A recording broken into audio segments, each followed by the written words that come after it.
রোজা রেখে ইনহেলার ব্যবহার ইসলাম কি বলে? রোজা ইসলামের মূল ভিত্তির অন্যতম।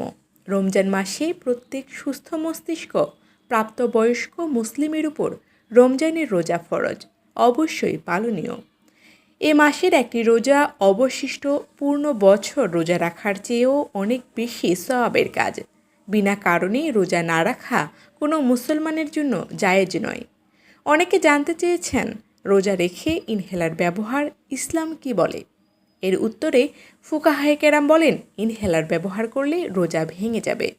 শ্বাসকষ্ট দূর করার জন্য ঔষধটি মুখের ভেতরে স্প্রে করা হয়।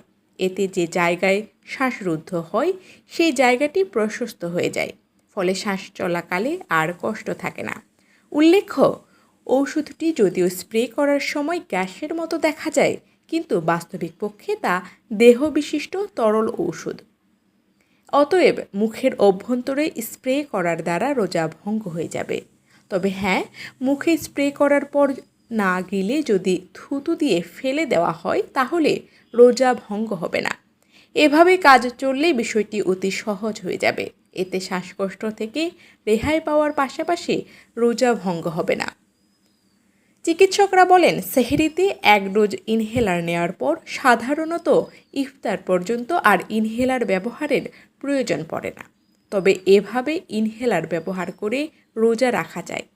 হ্যাঁ, কারো যদি বক্ষব্যাধি এমন মারাত্মক আকার ধারণ করে যে ইনহেলার নেওয়া ছাড়া ইফতার পর্যন্ত অপেক্ষা করা দায় হয়ে পড়ে, তাহলে তাদের ক্ষেত্রে এই সুযোগ রয়েছে যে তারা প্রয়োজন ভেদে ইনহেলার ব্যবহার করবে ও পরবর্তী সময় রোজা কাজা করে নেবে। আর কাজা করা সম্ভব না হলে ফিদিয়া আদায় করবে। আর যদি ইনহেলারের বিকল্প কোনো ইনজেকশন থাকে তাহলে তখন ইনজেকশনের মাধ্যমে চিকিৎসা করবে, কেননা রোজা অবস্থায় ইনজেকশন নিলে রোজা ভাঙবে না।